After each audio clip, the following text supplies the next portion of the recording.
maleeshiyada khawaarijta ah ee shabaab la baxday maantay meeshii ay ugu liiteen bay joogaan intii ay soo mareen oo ay jireen 20 sano ku dhawaad meeshii ugu liiteen bay joogaan ciidankii Soomaaliyeed iyo shacabkii Soomaaliyeed ee sanad ka hor xabadda khawaarij uga soo bilaabay magaalada Muqdisho afkeeda maanta waxay joogaan wisil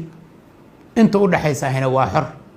geeda hoostood niman ku dhuumanaya markay ciidanku halkaan tagaan intay wareegaan geeda kale hoostood ku dhuumanaya oo magaalooyinka ugu waaweynaa ee ay intaasoo sano joogeen Xaradheeradhe ama Ceelbuurdhe ama Wabxadhe ama Galcadde ama meelihii la midka ahaa ee intaasoo sanadood ay joogeen maalin ku dagaalami waayay waxaad qiyaasi kartaan tabartooda ninka inta cararay magaaladu haystay difaacan waayay ee dhulkii oo dhan laga saaray rabo inuu dadka u sheego fariin been u soo diro muxuu ahaa inuu warkiisu been yahay way iska cadda dhaqaale ahaan bay u cuuriyaameen military ahaan bay u cuuriyaameen siyaasad ahaan ay u cuuriyaameen dadkii Soomaaliyeed baa maanta ku dhiiraday oo qoryaha u qaatay oo banaanka u taagan inay la dagaalamaan marka taasna waxaan rabnaa inaan dadka Soomaaliyeed u sheegno khawaarijtu israacin bay joogaan biyo raacin bay joogaan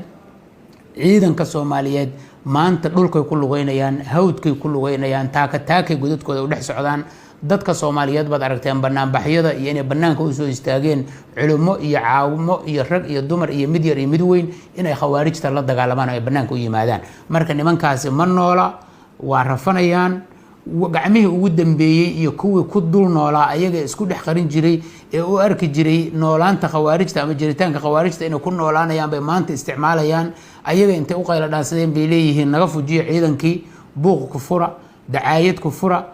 iyaga dhex gala haddii hadda tabar leeyihiin nimanku in ay kuwaas isku aadiyaan uma aanay baahnayn in ay furinta Ceelbuur taala ku dagaalamaan bay ahayd halkaas ay ahayd inay ku dagaalamaan marka taasna waxaan rabaa inaan u sheego nimankaasi israacin ay joogaan qof kasta inta uu awoodo carab iyo muruq iyo maal iyo maskax wax alla wixii aad awoodid uga qayb qaado oo uga qayb gal waxaan ku soo gabagabeynayaa inaan tahniyad iyo hambalyo u diro ciidanka qaranka Soomaaliyeed ee geesiyaasha ee khawaarijta la dagaalamay ee dhulka faraha badan ka sifeeyay ee dadka Soomaaliyeed maanta ay ku dirsadeen sharafta iyo karaamada iyo ciziga ay ku dareemayaan ee madaxooda dadka Soomaaliyeed maanta ay ku naaloonayaan waxaan leeyahay waad mahadsantihiin dawladdiinu waa idin hambalyeynaysaa mujaahidiin baad tihiin culimadiina idin fadwootay jihaad baad ku jirtaan يعني muxuu ahaa waana guuleysateen waana guuleysanaysaan sidaas oo kale waxaan hambalyo u direynaa shacabka Soomaaliyeed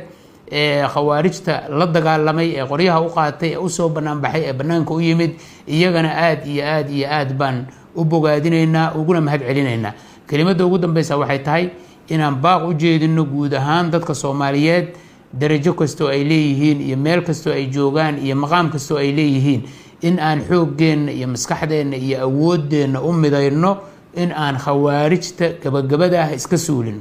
maanta waxaan hortaala Soomaaliyeey fursadii ugu weyneed oo aan uga bixi lahayn tiiha iyo dhibaatada waqtiga dheerna soo daashatay khawaarijtu waxay gabagabo u yihiin 30 iyo dhowr sanadood oo dhibaatooyin aan ku soo jirnay